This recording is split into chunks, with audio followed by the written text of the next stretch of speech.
Hey everyone, this is Rhian Benson. Check out my interview on Amarudontv.com. Hands clean, right? What does it represent as a body of work for you as an artist? Hands clean. You know what? I think for me, it represents very strong evolution, both personally and professionally as an artist. Took a long time for me to get to the stage where I was ready to put it out, because it was kind of charting my life in a lot of ways, and a lot of the things that I was going through. A lot has changed in me, in the world, you know, everywhere, since 2003 when Gold Coast came out. So it had to be a different album, and it kind of had to take time. So as you said, there was like a gap of like nearly 8 years in terms of the last album to this album. What was the most like poignant change that happened to you during that time? There were quite a few different things that happened. I think cumulatively they led to me just having a very, very different mindset musically. I guess the first thing was when I finished promoting Gold Coast, my old label went out of business, and so I didn't have a music home, and that's a challenge, you know. And so I started to think, right, okay, well, how do I go about creating an album without a label at this time? So that was something that had me thinking for a while. And then as I began to write with the album, and I did a lot of collaborative work, which I did deliberately because I wanted the sound to be quite different from Gold Coast. I had a personal crisis. My mother passed away, and kind of then stopped and paused and thought, you know what, I need to be doing other things right now, because I just wasn't focused enough on music. And you know, I think going through things like that cause you to pause and reflect and try other things, make you grow. And a lot of the songs on the album are a lot more direct lyrically than on Gold Coast, because they were very much about talking about my growth, my experience, in a much bolder way than I had before. It's interesting what you say about your mother, because wasn't it the fact that when she was ill initially, that's when you actually decided to actually go into music? Yeah. So, yeah. She has played a very important role in everything. She herself was a singer, and was always very encouraging about my decision to pursue a career in music. So yeah, she's always around. Okay. Now you went to LSE, Harvard, and do you see any similarities in, you know, the city, the finance world, and the music industry? Is there any comparisons that you can draw between the two? They've both seen tough times lately. I guess in a lot of ways, probably like any profession, you kind of got to create your own success. And in banking it's the same, you know, you can slack and be there doing the same thing for years, or you can decide, you know what, I'm going to think out of the box and push myself and rise. And certainly my experience has been that, you know, in the music industry, nobody gives you anything for free. You've got to work for what you get, and you've got to believe in yourself. And so yeah, there are those similarities, I guess. So the latest single now is Better Without You. Mm-hmm. Why did you decide to go for that one as the single? Better Without You. Right, well, that was written about a breakup that I went through a few years ago, and I wrote the song with Michelle Escoffrey, who's a really great songwriter, and Baby Ash. And I remember sitting down with Michelle and talking about some of the things we could possibly write about, and this breakup was very much on my mind. She said, well, look, let's just write about it. Let's just say, look, are you better off without him? And I said, yeah, I guess so. And she said, okay, right, that's what it's going to be called. So that was kind of the beginning of me just sort of saying it like it was, rather than, you know, writing in a very poetic way, which is very much the old album.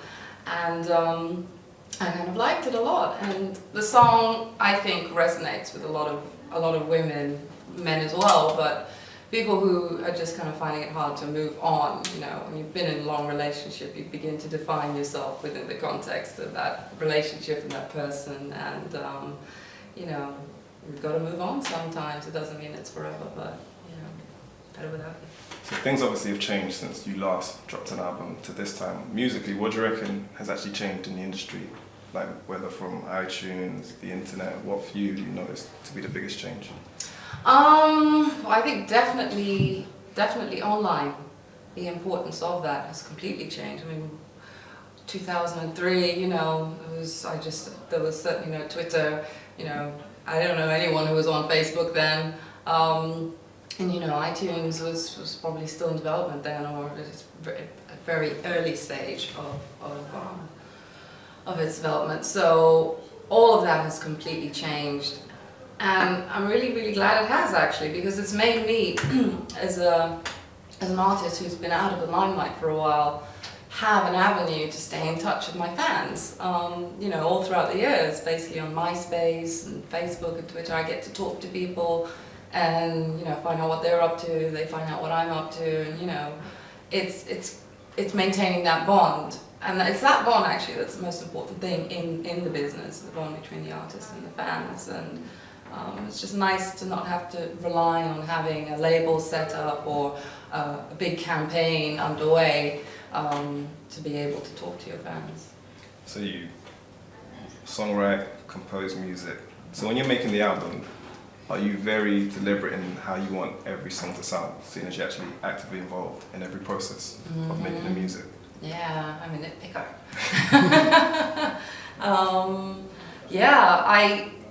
It's interesting because with this album, because the writing sort of happened in fits and starts when I was able to do it, I wasn't really thinking that hard about what the end sound would be. I thought, you know what, the most important thing is to make the songs really sort of speak on their own, so you can actually literally just, you know, a song like Better Without You, you can just play it with guitar and vocals, and it works just as well as it does with all the production.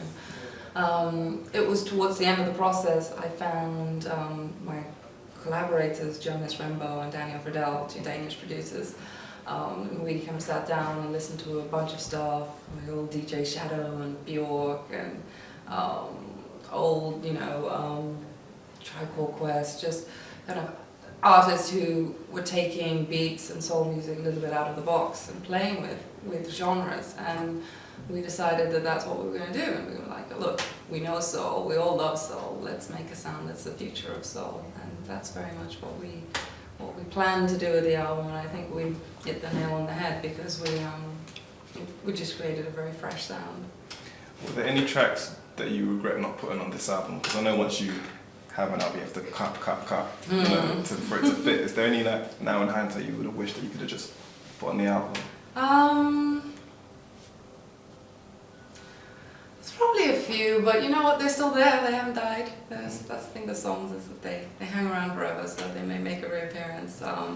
There was one song that I wasn't sure whether I should put on the album that I eventually did, which was a cover of the amazing classic Sign Your Name by Terence Trent D'Arby. And I did a version of it that was kind of production-wise quite different from what we did on the rest of the album. So that was what I was thinking was, it doesn't really fit. And I thought, yeah, well, I love it anyway, so I'm going to throw it on as a bonus track. So yeah, there's always that decision-making to be done. Does it fit? Doesn't it fit? And you know, at the end of the day, good songs. So like, finally, why would you want your fans, who may not have got the album yet, to get the album? What does it mean to you, this album? I'm really very proud to be in a position to be putting out an album 8 years later. You know, I think that in this day and age, not many artists are able to do that, you know, to take a gap this long and come back. And I feel very privileged to have fans who are still interested in what I have to say artistically and creatively, and that's really special. So for me, it's a celebration of that. It's a celebration of having moved through some pretty tough times and having grown and being able to say, you know what, hands clean.